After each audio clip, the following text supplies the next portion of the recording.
Welcome back to CBS News 24/7. Turning our attention to Capitol Hill now, where lawmakers there preparing for tonight's joint address from President Trump.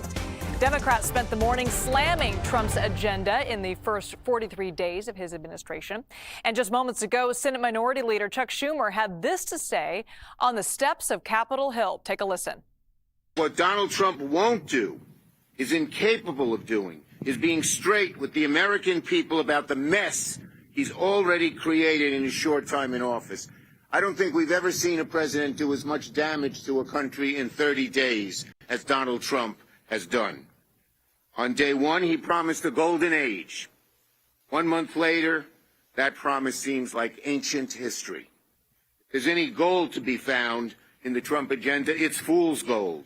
All glitter, no value. Frankly, when he speaks tonight, what can he possibly say that the American people should take seriously?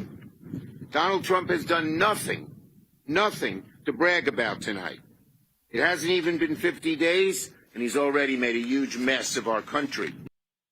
Now, meanwhile, Republicans are approaching tonight's address with a very different tone. House Majority Leader Steve Scalise says the GOP has a lot to celebrate. Take a listen. We're celebrating a lot. Tonight, President Trump is going to be celebrating the renewal of the American dream. And he's going to go into a lot of detail about how his agenda not only is starting to be carried out in just less than 2 months. It's been a riveting pace that President Trump took to start getting our country back on track. But the work is just beginning. Here in the House, and obviously Congress has to play a critical role in helping the president do this. All right, let's bring in CBS News congressional reporter Taurean Small for more on all this. Taurean, two very different messages are being given today. Can you walk us through what we're watching for from Congress tonight? Yeah, I'm keeping an eye on decorum in this forum here. This isn't a State of the Union address, but this will serve as a de facto, considering it's President Trump's, although it's a second term, his first term or first year in office in just a matter of weeks, really, which is why Speaker Johnson brought him to the Hill to deliver these remarks.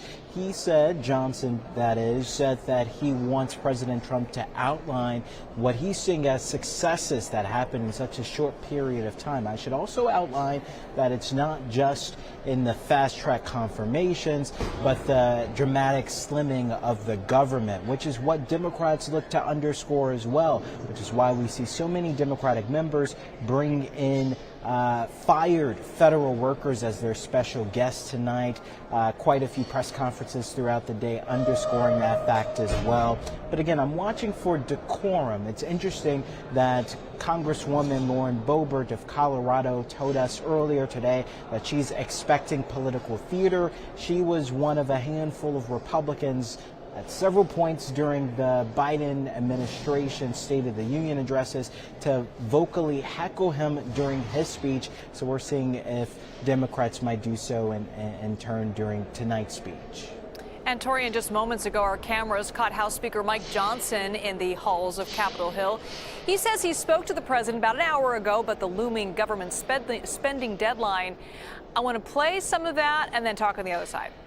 Did you have talked to him within the last 30 minutes about that and other things? He's fully supportive of the idea, understands the wisdom of it. We want to finish FY25 free spending, and then we get to FY26, which is where the real reform is going to come in, because by the time we get to the next appropriations process, we'd be working to restore regular order in that, and the DOGE cuts will be actualized by that point. We'll be able to qualify and then quantify to prepare to codify what Elon Musk and the DOGE effort has been uncovering. So I think that will change the equation pretty dramatically for FY26, and we're very much looking forward to getting to that point.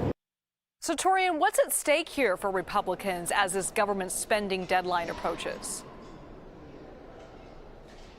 So we're hearing that there are two tracks that Republicans are pursuing in this continuing resolution. One would see a longer term, so to the end of the year, stopgap measure in order to ensure that we avoid a government shutdown later this month, and that the relative or relevant departments are funded fully throughout the year. The other one is a short-term spending bill that would see that expire by sometime in September, and that appears to be the one that Democrats are saying they could be on board with. Senator Pat Murray took to the floor not too long ago to say that he's not on board for anything long-term. What he's agreeing to is Biden-era levels of spending now as negotiations continue across the aisle on this longer-term fiscal year 2026 budget that was passed through budget resolution and will ultimately be seen through budget reconciliation. The thing, though, is 218 is the magic number for House Republicans. There are quite a few members that would like to see deeper cuts sooner than later. So Speaker Johnson understands that he has to get support from Democrats in order to pass any short-term spending bill if it is to pass through cleanly without those extended cuts. As it relates to DOGE and how that plays a factor in this, Johnson says that any DOGE cuts would not be seen in this budget, as this is just a continuation through 2025. 2026, though, is where they're looking to codify many of those cuts that we've seen across the departments, which has been the biggest question and concern for lawmakers, especially on the left side of the aisle. They're saying that the executive branch should not be able to control the purse.